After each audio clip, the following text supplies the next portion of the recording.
So hey guys, welcome to our review of Batman and Robin issue number 9. In the last issue of Batman and Robin, we came to a close with the whole Nobody story arc, and also we have finally seen Damian and Bruce come to terms with their relationship with one another, and we actually see the relationship grow and finally see them as father and as a son. We finally see Bruce Wayne actually finally have that whole father status above his head now, bing, bing, bing, Bruce Wayne's a father now, truly a father. Seeing that, him and Damian had a heart-to-heart talk, which I really liked about that issue. And now, in this issue, we pick up off where, the Court of Owls event that's going on right now. Now, just to let you guys know, though this comic does says Batman and Robin, Bruce Wayne is not in this issue because, Bruce has other things to deal with at this moment. So he's not with Damian, and Damian's by himself, so this issue is just devoted to Damian as of, himself. So we open up with Damian in the sewers for some reason. He's looking for something. I don't know what he's doing. But he gets a call from Alfred, like everybody else in the Bat family, that Alfred is calling out for the Bat family for help to protect the people who are on the hit list. And Alfred actually gives Damian someone to actually protect because his location's closer to the guy on the hit list location. So he's given the mission to protect a general named Benjamin Burrow. And basically he's doing a maneuver kind of training session at night, and Damian has to go and protect him.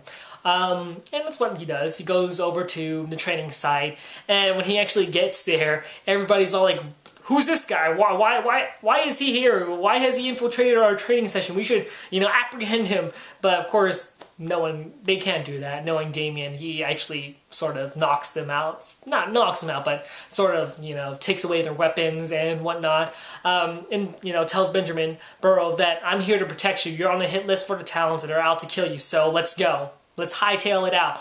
And, Benjamin Burrow, of course, first impression is like, what? What are you talking about? You're just a stupid kid. Well, that's not what he says, but from what I reading, he's like saying like, oh, you're just a kid. Why should I listen to you? Where did you get this information from, huh? For all I know, you can be playing a trick. And he's all like, oh, no, I got them from telling you. Whether or not you want to believe me, we got to hightail it out of here now or you're going to die. So believe me if you want, but, we got to go. And later on, Benjamin Burrow wants to go down and, check up on his other soldiers and whatnot, but we see the rope's been cut, and we see someone's coming up, and actually it's one of the Talon members. And then, once they see them, Benjamin Burrow tells his soldiers to, put in some real-life ammo because he's been using, blanks because they've been training. So the soldier starts firing at, Talon, and basically it doesn't do anything to him because he's regenerating, and Robin says, it's time to go, We have to hightail it out of here. And basically he actually has a jetpack on, and that's how he actually reaches to Benjamin Burrow's location in the opening of this issue. He has a jetpack. So they hightail it out of there, but the soldiers that are firing at the Talon, they have no escape for their fate because now they're about to die, and Benjamin Burrow feels bad that he has to leave his soldiers behind, but he has to do what he has to do to survive, right? But afterwards, of course, those bullets didn't stop the Talon. He kills off the soldiers, and he has enough time to actually leap and grab onto the jetpack.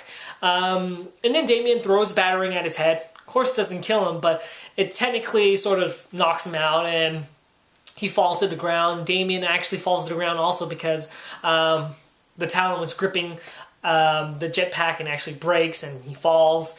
Both of them fall, and basically the Talon falls into the woods.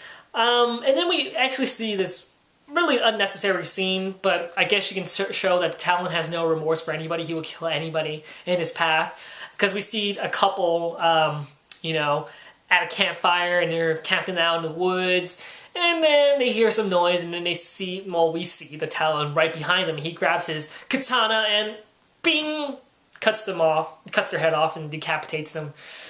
Yeah, the Talons are ruthless. They don't care. They'll kill anybody in their way. So if you ever meet a Talon on the streets, steer clear of their path because they will just chop you away. Just don't ever cross their path, you know, just don't.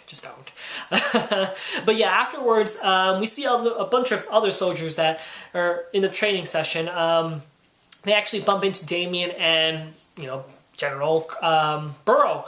And actually, Burrow is actually knocked out and Damien's carrying him with a handmade, I guess you can say, what you call those medical, sled, you know, and he's just pulling and dragging General Burrow around, and the soldiers meet up with him, and later on they hear some noise, and Damien says, it's time to take action. We need to create a defensive infantry square. And everybody's like, why should we listen to you? You're just a kid. And he says, well, I've been reading Clausewitz and Gemoni since I was 6 years old, while you guys are still filling out the boxes for your questionnaires or whatever, for joining the military, whatever. So yeah, you should listen to me. And basically, yeah, they get into formation and create a box and a square. And whenever they saw the Talon move or hear any, you know, movement, he would say, okay, point A, fire. Point B, fire. Point C, fire. Or point D, fire. Which is really interesting. You know, he's taking command and, you know, commanding all these soldiers, which is pretty cool. And what technically happens is, even though they create this defensive maneuver, it doesn't work. They die one at a time through, you know, arrows being shot at them by the Talon. And later on, they're left with only a couple of soldiers left, and they ran out of bullets. So what they do is that they attach bayonets onto their guns, and they rush in and charge in. Of course, this doesn't work. The Talon's, you know, this is easy peasy for him, and he just kills all of them off. And basically, Damien gets knocked out, and before the Talon kills General Burrow, he gives a little backstory about how he was, you know, the assassin that was assigned to kill his whole entire family and, you know, leave no traces behind, leave no heirs to, you know, this land that belongs to the Court of Owls now. And, you know, General Burrow is actually the heir to the land, this land he owns, and, you know, the Court of Owls wants it back. So he was assigned, the assassin, the Talon was assigned to actually kill him. And yeah, basically, in the end, Damien fires a grappling hook, pierces through the Talon's eye, and in the end, he decapitates his head. And that's how the issue ends. Now, this issue, though of itself, it was pretty good for a Night of Owls, you know, event that dealt with, you know, Damien. Not a lot happened, really. It was just Damien going around protecting this, you know, general. That's all that happens. But what was interesting is that we saw a display of Damien's skills as, you know, he can actually do a lot because he was actually trained at a really young age by, you know, his mother, Talia, and by the League of Assassins. You know, he's well trained to fight, and we've always seen that in the series.